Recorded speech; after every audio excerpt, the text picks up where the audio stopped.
Hello guys, most welcome on हल्का take channel. तो guys मेरा नाम है जय और आज की इस वीडियो के अंदर हम बात करने वाले हैं टिकटॉक के बैन को लेकर। जैसा कि आपको पता है इन दिनों यूट्यूब के ऊपर एक कंट्रोवर्सी चल रही है, टिकटॉक वर्सेस यूट्यूब, जिसके अंदर काफ़ी सारे जो लोग हैं वो यूट्यूब को सपोर्ट कर रहे हैं और कह रहे हैं कि टिकटॉक को आपको यूज़ नहीं करना चाहिए। तो फिर ऐसे में काफ़ी सारे जो लोग हैं वो गुस्से में आकर टिकटॉक को अनइंस्टॉल कर रहे हैं, उसको मतलब है रेटिंग भी मतलब नहीं दे रहे हैं या फिर इस तरह की काफ़ी सारी जो ऐसी चीज़ें कर रहे हैं जिससे टिकटॉक को लॉस हो। तो ऐसे में अगर आप कन्फ्यूज़ है कि आपको टिकटॉक को लेकर क्या करना चाहिए, कि आपको टिकटॉक के बैन करने के लिए मतलब इस मुहिम में आपको साथ में आना चाहिए या फिर नहीं आना चाहिए, तो ये सारे क्लियर मतलब जो डाउट है आपके वो क्लियर करने वाला हूँ। मैं आपको यहाँ पे कुछ ऐसी टॉपिक्स बताने वाला हूँ, कुछ ऐसी बातें बताने वाला हूँ जिसको सुनने के बाद आपके मन में जो भी ये मतलब दिमाग के आपके अंदर जो युद्ध चल रहा होगा ना कि भाई टिकटॉक को मैं अनइंस्टॉल करूँ या फिर नहीं करूँ, तो वो सारे डाउट से आपके क्लियर हो जाएंगे। तो वीडियो को एंड तक ज़रूर देखिएगा। वीडियो को शुरू करने से पहले आप मेरा नाम जान लीजिए कि मेरा नाम है जय, आप देख रहे टेक। तो चलिए शुरू करते हैं आज की वीडियो को, जानते हैं कुछ हट के। तो गाइस जैसा कि आपको पता है जो इंडिया के अंदर जो कंट्रोवर्सी चली टिकटॉक वर्सेस यूट्यूब की, जो शुरुआत कहाँ से हुई, कैरी मिनाटी के वीडियो के डिलीट को लेकर। तो ऐसे में काफ़ी सारे जो बड़े बड़े सेलिब्रिटीज़ हैं जैसे कि गुरु रंधावा या फिर मुकेश खन्ना जी, जिन्हें आप शक्तिमान के नाम से भी जानते हैं, वो भी सपोर्ट में आ रहे हैं यूट्यूब के और मतलब कह रहे हैं कि मतलब जो भी टिकटॉक के खिलाफ आवाज़ उठा तो फिर ऐसे में उनकी आवाज़ दबाना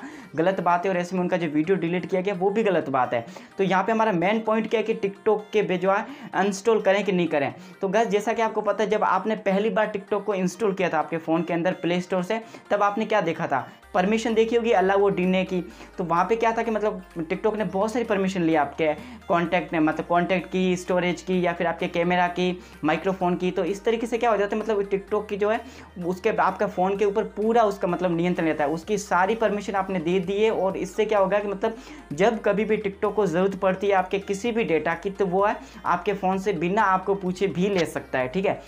तो यहाँ पर क्या है, जो मतलब चाइनीज़ कंपनी है टिकटॉक, तो टिकटॉक के अलावा दूसरे भी काफ़ी सारे ऐप्स है जिसको आपको बहुत सारी परमिशन देनी पड़ती है। काम कुछ होता है और परमिशन तरह तरह की ले लेते हैं। तो ऐसे में यहाँ पे चाइनीज़ कंपनी क्या होती है, मतलब इसके बहुत सारे ऐप दूसरे देशों के अंदर चलते हैं, लेकिन दूसरी कंट्रीज़ के जो ऐप है वो चाइनाज़ के अंदर नहीं चलते, क्योंकि वो मतलब अलाउ ही नहीं करती। वो सारे दूसरी कंट्रीज़ के ऐप है चाइना के अंदर बैन है, फिर चाहे वो फेसबुक हो, यूट्यूब हो, ठीक है। आपने देखा होगा कि मतलब आप कोई भी ऐप यूज़ करेगा यहाँ पे आपको चाइनीज़ पर्सन की प्रोफाइल नहीं देखने को मिलती है, क्योंकि चाइनाज़ के कंट्री के जो लोग हैं वो आपस में बातें करते हैं, पूरी दुनिया से बात नहीं करते, ठीक है। तो इससे मतलब उनका मेन वजह यही है कि मतलब बाहर के जो ऐप है वहाँ पे अलाउ ही नहीं है, तो फिर कहाँ से होंगे। तो ऐसे में अगर यहाँ पे बात हो टिकटॉक की, तो फिर यही चीज़ है जैसे कि मतलब यहाँ पे अगर हम बात करें साइबर अटैक की, तो आपको मैंने पहले भी कहा कि मतलब तरह तरह की परमिशन है वो टिकटॉक ले लेता है आपसे। तो फिर ऐसे में क्या हो जाता है कि मतलब साइबर अटैक्स भी हो सकते हैं। जैसे कि आप ये यूएस की बात कर लें, तो फिर यूएस ने 2019 के अंदर चाइना के ऊपर $5.7 मिलियन का जुर्माना लगाया था। तो फिर ऐसे जुर्माना लग गए और जो है चाइना ने पे भी किया उस जुर्माने को। तो ऐसे में अगर मतलब कुछ ना कुछ तो कमी रही होगी तभी तो जुर्माना आखिरकार पे किया। तो ऐसे में यहाँ पे अगर इसी चीज़ को लेकर मतलब जो सिक्योरिटी इश्यू को लेकर ही इंडिया, यूएस और काफ़ी ऐसी जो कंट्रीज है जिसकी जो आर्मी है या फिर सेनाएं उनको टिकटॉक ऐप को इंस्टॉल करने की मतलब है बिल्कुल भी मतलब प्रतिबंध है, उनको मना है, वो उस ऐप को यूज़ ही नहीं कर सकते इसी सिक्योरिटी इश्यू को लेकर। तो यहाँ पे अभी देखा है कि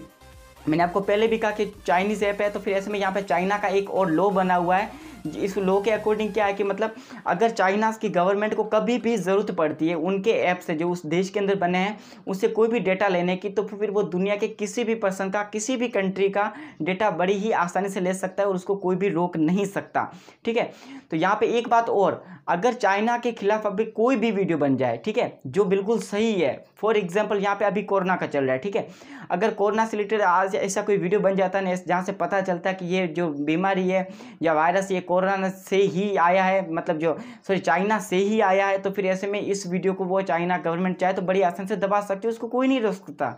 लेकिन अगर इसी तरह की कोई भी इन्फॉर्मेशन, फिर चाहे वो गलत हो और वो किसी दूसरे कंट्री की हो, अगर वो इस तरह से वायरल हो रही है और वो वीडियो है कोई भी अगर टिकटॉक के प्लेटफॉर्म या फिर किसी भी अदर चाइनीज़ ऐप पे आता है, तो फिर वो मतलब अगर चाइना चाहे तो ही वो उसको हटा सकता है। मतलब वो देश, फॉर एग्जांपल यहाँ हमारे इंडिया की कोई गलत इन्फॉर्मेशन आ गई, ठीक है, जो इंडियन नहीं किया, और वो चीज़ भी अगर वायरल हो जाती है टिकटॉक के मतलब प्लेटफॉर्म पे या फिर किसी भी चाइनीज़ प्लेटफॉर्म पे, तो पहले इंडिया को चाइना की गवर्नमेंट से बात करनी पड़ेगी, उसके बाद चाइना की गवर्नमेंट उस ऐप से बात मतलब कंपनी से बात करेगी पर्टिकुलर, उसके बाद वो पर्टिकुलर कंपनी उस चीज़ को हटाएगी, इतना सारा प्रोसेस। तो फिर मतलब कुछ